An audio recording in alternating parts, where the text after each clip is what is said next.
পরে আমরা জানতে পারলাম যে আমাদের সম্মানিত আমিরে জামাত এই রওনা দিয়েছেন। আমি তাকে জানালাম যে এখানে আসাটা সম্ভব হবে না। তখন উনি সিদ্ধান্ত নিলেন তাহলে হাসপাতালে যাবেন। এই জন্য তিনি প্রথমে উত্তরা আধুনিক হাসপাতালে এসেছিলেন। আমরা দৌড়াইয়া আবার ব্যাক করছি, এখন গাড়ি তো চলতেছিল না। দৌড়ে আমরা গিয়ে ওনার সাথে মিলিত হলাম। উনি যেহেতু একজন চিকিৎসক, স্বনামধন্য চিকিৎসক, উনি রোগীদের অবস্থা প্রত্যক্ষ করে তাৎক্ষণিক কতগুলো ডিসিশন আমাদেরকে দিলেন। প্রথমত আপনারা জানেন যে আমরা একটা মানবিক সংগঠন জামাত ইসলাম। রাজনৈতিক দলের এরকম একটা পূর্ণাঙ্গ কর্মসূচি যে কোনো বিপদেও মানুষকে রেস্কিউ করার জন্য, পাশে দাঁড়াবার জন্য যে পরিমাণ আমাদের লজিস্টিক অ্যারেঞ্জমেন্ট আছে, এটা আপনারা সচরাচর অন্য জায়গায় দেখবেন না। আমাদের সিটিতে কমপক্ষে 2 ডজন হসপিটাল অ্যাম্বুলেন্স আছে। উনি সাথে সাথে সেই অ্যাম্বুলেন্সগুলোকে মুভ করার জন্য বলেছেন। সবগুলো ঢাকায় ছিল না, কিছু আশেপাশে ছিল। যারা ছিল তারা দ্রুত চলে এসেছে। তারপরে আমাদের ব্লাড সার্ভিস আছে। আমরা আমাদের ব্লাড ডোনারদেরকে, এটা বিরাট একটা ডোনার গ্রুপ আছে আমাদের, তো তাদেরকে আমরা দ্রুত মেসেজ দিয়েছি। তারা এসেছেন এবং তারা বুকে কাগজ লাগিয়ে তারা কার কী রক্তের গ্রুপ সেটা জানান দেওয়ার চেষ্টা করেছেন এবং তারা রক্ত দিয়েছেন। তারপরে আমাদের ডাক্তার সার্ভিস আছে। আমরা রেগুলার বিভিন্ন বস্তিতে, বিভিন্ন গরিব এলাকায় গিয়ে আমাদের ডাক্তাররা সার্ভিস দেন। সেই ডাক্তারদেরকে আমরা দ্রুত মুভ করতে বলেছি, যে ধরনের সহযোগিতা করা যায়, ডাক্তারদের পাশে থেকে রোগীদেরকে যে ধরনের সহযোগিতা করা যায় সেগুলো করার জন্য আমাদের ডাক্তারদেরকে মুভ করানো হয়েছে। আর কিছু বিশেষজ্ঞ ডাক্তার, প্লাস্টিক সার্জন যারা, তাদেরকেও মুভ করতে বলা হয়েছে। কমপক্ষে 20 জনকে তাৎক্ষণিকভাবে নির্দেশ দেওয়া হয়েছে তারা যেন এসে সহযোগিতার হাত বাড়ায়। এর বাইরে 2টা হসপিটালে আমিরে জামাত, ইবনে সিনা এবং ইসলামী ব্যাংক হসপিটালে বলে দিয়েছেন যে এখানে যে রোগীরা আসবে তাদেরকে ফ্রি অফ কস্ট, বিনা মূল্যে চিকিৎসা দিতে হবে। আর তিনি 50 লক্ষ টাকা বরাদ্দ করেছেন যাদের আহত ফ্যামিলিদের মধ্যে যাদের নিড আছে, কিংবা শহীদ ফ্যামিলির মধ্যে যাদের নিড আছে, তাদেরকে যাতে আমরা খুঁজে বের করি এবং তাদেরকে সহযোগিতা দিই। এই কতগুলো কাজ উনি নিজে সার্বক্ষণিক তদারকি করেছেন। জামাতের সেক্রেটারি জেনারেল মিয়া গোলাম পরওয়ার এসেছেন। আমরা সিটি জামাতের পক্ষ থেকে আমার নেতৃত্বে, আমার সেক্রেটারি সহ আমরা তাৎক্ষণিক সার্বক্ষণিকভাবে ছিলাম, কাজ করেছি, এখনও কাজ করে যাচ্ছি। এখন আমাদের প্রায়োরিটি হলো শহীদ পরিবার এবং আহত পরিবারগুলোর পাশে দাঁড়ানো। আমরা দায়িত্বশীলরা চেষ্টা করছি। আমাদের এতদ অঞ্চলের যে শাখাগুলো আছে তাদেরকে আমরা বলে দিয়েছি পুরুষরাও যাবে পুরুষদের সান্ত্বনা দেওয়ার জন্য, আর আমাদের মহিলা বিভাগকে আমরা বলে দিয়েছি তারাও যাবে। কারণ অনেক মহিলা যাদের কাছে গিয়ে আমরা কথা বললে বোঝাইতে পারবো না, সেজন্য আমাদের মহিলা কর্মীদেরকে, নেত্রীদেরকে আমরা বলে দিয়েছি তারা যেন পাশে দাঁড়ান। সেইভাবে যাওয়া হচ্ছে। আমরা সাধ্যমতো যেটুকু পারি তাদের জন্য আমাদের পক্ষ থেকে নিয়ে যাচ্ছি। আর আমরা মূলত পুরো ঘটনার চিত্র পাওয়ার পরে যাদের সহযোগিতার প্রয়োজন হবে সেই সহযোগিতাগুলো আমরা তাদেরকে দিই। আমি আপনাদের মাধ্যমে দেশবাসীকে এবং বিশেষ করে সিটিবাসীকে আহ্বান জানাবো যে আমাদের বাংলাদেশের মানুষের মধ্যে নানা ধরনের রাজনৈতিক দলাদলি আছে, বিভেদ আছে, কিন্তু একটা জিনিস কমন আমরা দেখেছি, যখনই দেশে কোনো দুর্যোগ হয়, বিপদ হয়, তখন আমরা সবাই কিন্তু এক। এটা আমরা সেই দিনও দেখেছি। শুধু জামাত না, অন্যান্য রাজনৈতিক দলের নেতাকর্মীরাও ছুটে এসেছেন, কাজ করেছেন। কিন্তু এটাও দুঃখজনক, একটা পতিত রাজনৈতিক দল যাদেরকে নিষিদ্ধ করা হয়েছে, সেই নিষিদ্ধ ঘোষিত রাজনৈতিক দলের নেতাকর্মীরা অস্ত্রশস্ত্র নিয়ে তারা এই ছাত্রদের মধ্যে মিশে পড়েছিলেন এবং তারা পুলিশের গাড়িতে অ্যাটাক করেছেন। তারা সরকারের বিরুদ্ধে নানা স্লোগান দিয়েছেন এবং আমাদের কাছে খবর ছিল যে তারা এখানে বড় ধরনের অকারেন্স ঘটাবে। এই যে উপদেষ্টাদেরকে এখানে আটকে রাখা, এটা আমাদের ছাত্ররা করেছে বলে আমি মনে করি না। এটার পিছনে ওই পতিত স্বৈরাচারের গোষ্ঠীটা ছিল। ছাত্ররা তো ঘোষণা দেওয়ার পরে চলে গেছে, কিন্তু এটা ছাত্রদের ব্যানার ব্যবহার করে গুজব, মিথ্যা তথ্য ছড়ায়, হ্যাঁ, এগুলো করেছে। এরপর আমরা আরেকটা দেখেছি, গুজব ছড়িয়ে দেওয়া, কয়েকশো লোক মারা গেছে, এটা হয়েছে, সেটা হয়েছে। এখানে গোপন করা তো আমি কিছু দেখি না। সরকার কেন গোপন করবে? কারণ প্রত্যেকের আইডি আছে, কে স্কুলে আসছিল, কে আসছিল না। কোনো গার্জিয়ান তার সন্তান না পাইলে সে কি চুপ করে বসে থাকবে নাকি? এগুলো কিন্তু ফাইজলামি কাজ পতিত স্বৈরাচারের লোকেরা করেছে, এখানেও করেছে। তারা ছাত্রদেরকে নিয়ে সচিবালয়ে ঢুকে পড়েছে। আমাদের সরকারের লোকেরা ধৈর্য ধরেই তারা সেগুলোকে মোকাবেলা করেছে। তবে সরকারকে এত ধৈর্য না ধরার জন্য আমরা আহ্বান জানাচ্ছি। এত রক্ত, এত ত্যাগের উপরে দাঁড়িয়ে থাকে বাংলাদেশে, ওরা আবার এসে তাদের আপাকে ফিরিয়ে আনার নামে অস্ত্রশস্ত্র নিয়ে আমাদের সবচেয়ে গুরুত্বপূর্ণ রাষ্ট্রের যে জায়গা সচিবালয় সেখানে ঢুকে পড়বে আর সরকার তামাশা দেখবে, এটা মোটেই উচিত নয়। আমরা সরকারকে বলবো সকল ছাত্রছাত্রীদের জন্য প্লে থেকে মাস্টার্স পর্যন্ত স্কুল, কলেজ, মাদ্রাসা, ইউনিভার্সিটি বলে দেন যে এখন থেকে সার্বক্ষণিক তাদের আইডি কার্ড সাথে রাখার জন্য। তাইলে কোনো ছাত্র যদি কোনো জায়গায় আন্দোলনও করে, পুলিশ দেখবে আইডি কার্ড থাকলে ওর গায়ে হাত দিবে না, কিন্তু যার আইডি কার্ড নাই সে ওখানে ছাত্রদের মধ্যে ঢুকছে কেন? তো সুতরাং এটা হলো আওয়ামী লীগের চর, এটা ওই পতিত স্বৈরাচারের চর। ওরে ধরিয়া আচ্ছা মতো মানে শায়েস্তা করে ওকে জেলে দিতে হবে এবং বিচার করতে হবে। সরকার যদি আরেকটু, আসলে তারা তো রাজনীতি করেন নাই, এই জন্য একটা সমস্যা। রাজনৈতিক বুদ্ধি আর অন্য বুদ্ধির মধ্যে একটু পার্থক্য আছে। সরকারকে বলবো মাঝে মধ্যে আমাদের সাথে কথা বলবেন, আমরা যারা মাঠে ঘাটে আসি, তাইলে ওরকম কীরকম শায়েস্তা করতে হয় আমরা কিন্তু সেদিন পাল্টা আমি সমস্ত উত্তরার জনশক্তিকে রেডি থাকতে বলছিলাম যে সরকার যদি ফেল করে তাইলে জুলাই যোদ্ধাদেরকে সাথে নিয়ে যা করা লাগে আমরা সব করতাম, এবং পরবর্তীতে উপদেষ্টাদেরকে বের করে দেওয়ার ক্ষেত্রে আমাদের এই লোকাল লোকেরা তারা সাহায্য করেছে, সহযোগিতা করেছে। আমরা পরিষ্কার বলতে চাই, আমাদের একটা দেশ অনেক দিন আপনারা শোষণ করেছেন, অনেক মানুষের জীবন নিয়েছেন, ইজ্জত নিয়েছেন, এখন একটু কান্তি দেন। মানুষ আর এইসব অমানবিক রাজনীতি, এরকম দোষারোপের রাজনীতি, এরকম বিভাজনের রাজনীতি, দুর্ভাগ্যজনকভাবে জুলাই যোদ্ধা কম বেশি আমরা সবাইকে স্বীকার করি, আওয়ামী লীগ বাদে বাকি যারা আছে, কিন্তু এখন অনেকে দেখতেছি যে আওয়ামী লীগের ভাষায় কথা বলতেছে, যে কথাগুলো বলে হাসিনার চাইতে দুর্দান্ত, মানে এটাকে বলেছে লেডি ফেরাউন, অনেকে বলছে, আর আমার কথা না, লেডি ফেরাউন বলেছে। তো লেডি ফেরাউন যে কথাগুলো বইলা এখানে কোনো পাত্তা পাইল না, ছাত্ররা টিজ করে বলল তুমি কে, আমি কে, রাজাকার রাজাকার, কে বলেছে স্বৈরাচার স্বৈরাচার। সেই স্বৈরাচারের ভাষায় এখন যারা কথা বলবেন, এরা কেউ কেউ এখন স্লোগান দিচ্ছে স্বৈরাচার গেছে দিল্লিতে, রাজাকার যাবে পিন্ডিতে। তাইলে এই স্লোগান যারা দিচ্ছেন তারা দুই ভাগ হয়ে যান, এক ভাগ দিল্লিতে যান, কারণ আপনারা স্বৈরাচারকে তুষণ করছেন, স্বৈরাচারকে পুনর্বাসনের চেষ্টায় আপনারা আছেন। আমাদের কাছে হাজার হাজার ডকুমেন্ট আছে, টাকা নিয়ে কারে কারে ইন্ডিয়ায় পাচার করছেন, কারে কারে কোথায় কার কার বাড়িতে আশ্রয় ছিল, সব তালিকা প্রকাশ করে দেব।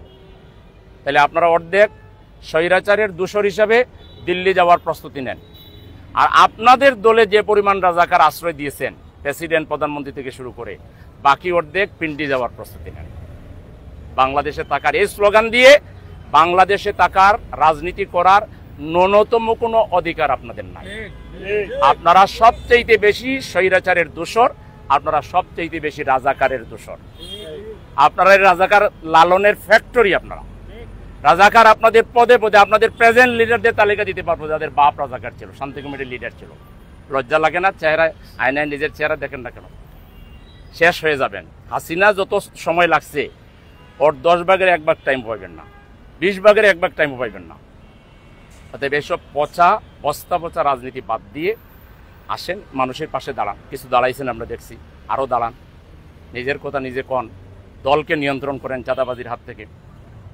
নাহলে সমস্ত ব্যবসায়ীরা চিটাগাং শিবিরের মিছিল করছিল, শিবিরের মিছিল, এখানে ব্যবসায়ী আসার কথা না, হাজার হাজার ব্যবসায়ী মিছিলে যোগ দিয়েছে। এরা কি শিবির?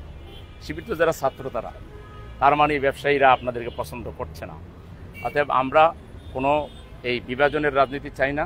ছোট্ট একটা দেশ, অনেক রক্তের বিনিময়ে আমাদের জুলাই শহীদেরা এই দেশটাকে, অনেকে জুলাই শহীদের নাম নিতে বড় লজ্জাবোধ করে। 71 আমাদের সবার প্রেরণা, 71 এটা আমাদের দেশ, আমরা স্বাধীন করেছি, এখানে সবার কম বেশি অবদান আছে। 71-এর রণাঙ্গনে যারা জীবন দিয়েছেন তাদের পরিবারের সন্তানেরা সবচেয়ে বেশি এখন আমাদের সাথে আছে। 71-এর রণাঙ্গনে যারা নেতৃত্ব দিয়েছেন তাদের বিরাট সংখ্যক তালিকা করেন যার যার দলের, আমাদেরটা আমরা দিব, আপনাদেরটা আপনারা দেন।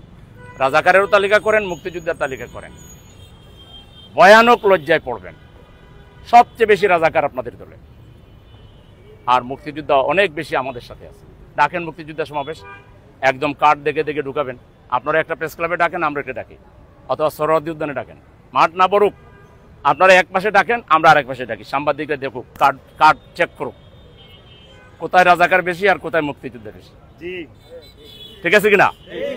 আমাদের হাসিনা অনেক খারাপ কাজ করছে, একটা ভালো কাজ করছে, সে একটা রাজাকারের তালিকা করছে, এই তালিকায় তার দলকেই 1 নম্বরে রাখছিল, এটা সত্য, এটা আমরা সাপোর্ট করি। আওয়ামী লীগকে 1 নম্বরে রাখছিল, আর দ্বিতীয় যাদেরকে রাখছিল এরা এখন রাজাকার কইতেছে, এরা তো নাই, এখন তো এরাই 1 নম্বর। দ্বিতীয় যাদের নাম 8,500 বা 10,000-এর মতো, 8,700, এই যে আমাদের এমপি ক্যান্ডিডেট, আমাদের 18 আসনের এমপি ক্যান্ডিডেট সাহেব বললো যে 8,500 এই তালিকা করছিল, এখন যারা রাজাকার ফেনা তুলতেছে এদের। আর জামাতের 8,700, আর জামাতের করছিল 23 জন না 37 জন, এরা সবাই ইন্তেকাল ফরমাইছে, কেউ আর বাঁচিয়ে নাই তাদের তালিকা অনুযায়ী। আদৌ এরা রাজাকার কিনা আমরা সেটাও জানি না। তো তারা যে তালিকা করছিল, এই তালিকা ধরে দেখলাম যে এরা কেউ দুনিয়া নাই।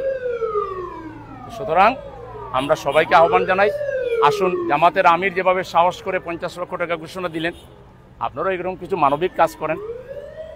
আসুন আমরা রিউমার থেকে বেঁচে থাকি, পতিত স্বৈরাচারের লোক এবং এখানে আমলাতন্ত্রের মধ্যে, গোয়েন্দাদের মধ্যে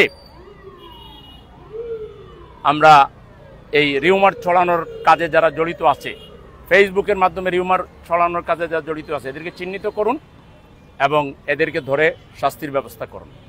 এখানে যা ঘটছে, তদন্ত কমিটি হয়েছে, তদন্ত কমিটিকে পূর্ণাঙ্গ একটা রিপোর্ট দিতে হবে, কোনো ষড়যন্ত্রের কোনো দূরতম কোনো কিছু আছে কি না, থাকলেও সেটা বলতে হবে, না থাকলেও সেটা ক্লিয়ারলি বলতে হবে। তাহলে কেন দুর্ঘটনা ঘটেছে ওগুলো আমাদেরকে জানাইতে হবে, জাতিকে গোপন করা যাবে না।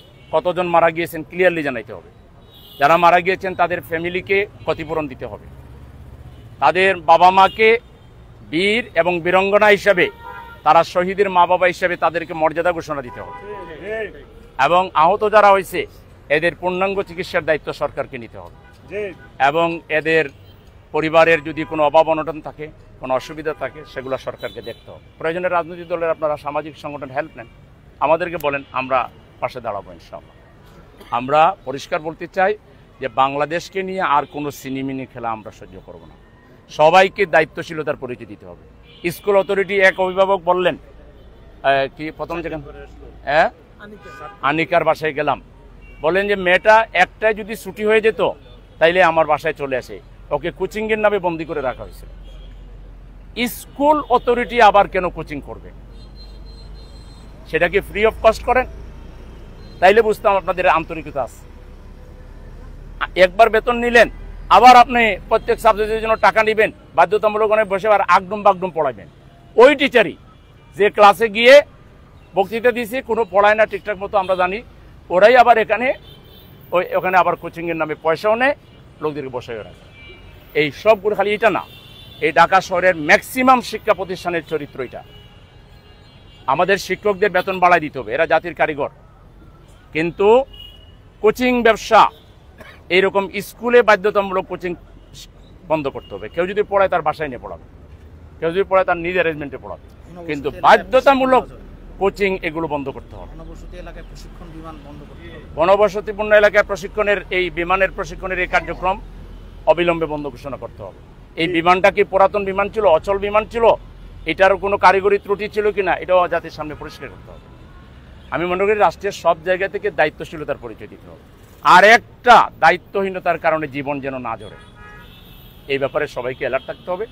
আমরা জামাত ইসলামী এদেশে 54 বছর থেকে রাজনীতি করছি, আমরা আইন হাতে তুলে নেওয়ার লোক না, আমরা যোগ বুঝে কোপ মারার লোক না, যে এখানে এটা ঘটছে এখন এই চান্সে লাগাও, এরকম দল আমরা না। আমরা দায়িত্বশীল একটা রাজনৈতিক দল। আমরা ভালোকে ভালো বলি, কালোকে কালো বলি, সাদাকে সাদা বলি, আর কালোকে আমরা কালো বলি। এই রাজনীতি আমরা করছি। গত 11 মাসের আমাদের রাজনীতির প্রতি জনগণের সমর্থন আপনারা সোহরাওয়ার্দী উদ্যানে দেখেছেন। এই সব লোক জামাতের। সোহরাওয়ার্দী উদ্যান কানায় কান্নায় শেখ মুজিবুর রহমান সাহেবের প্রোগ্রামে হয় নাই, ছবি ওই সময় দেখতে পারেন। পুরো মাঠ শেখ মুজিবুর রহমান সাহেবের, আইয়ুব সাহেবের আমলে হয় নাই, কিন্তু জামাতের প্রোগ্রামে কানায় কানায় পরিপূর্ণ হয়ে এরকম আরো 20টা মাঠের সমান মাঠ, রাস্তায় রাস্তায় লোকের সমাগম ছিল। এটা জামাতের রাজনীতির প্রতি মানুষের নতুন করে সমর্থন প্রকাশ পেয়েছে, এবং আগামী ইনশাআল্লাহ জাতীয় নির্বাচনে তার প্রমাণ হাতে কলমে আপনারা পাবেন ইনশাআল্লাহ। আসুন সবাই দেশ গড়ার রাজনীতি করি, গঠনমূলক রাজনীতি করি, মানবতার ফেরিওয়ালা খ্যাত ডাক্তার শফিকুর রহমান যেভাবে গঠনমূলক রাজনীতির ডাক দিয়েছেন, দুর্নীতির বিরুদ্ধে তিনি নতুন করে অভ্যুত্থানের ডাক দিয়েছেন। ফ্যাসিবাদের বিরুদ্ধে আমরা অভ্যুত্থান করেছি, এখন দুর্নীতির বিরুদ্ধে অভ্যুত্থানের ডাক দেওয়া হয়েছে।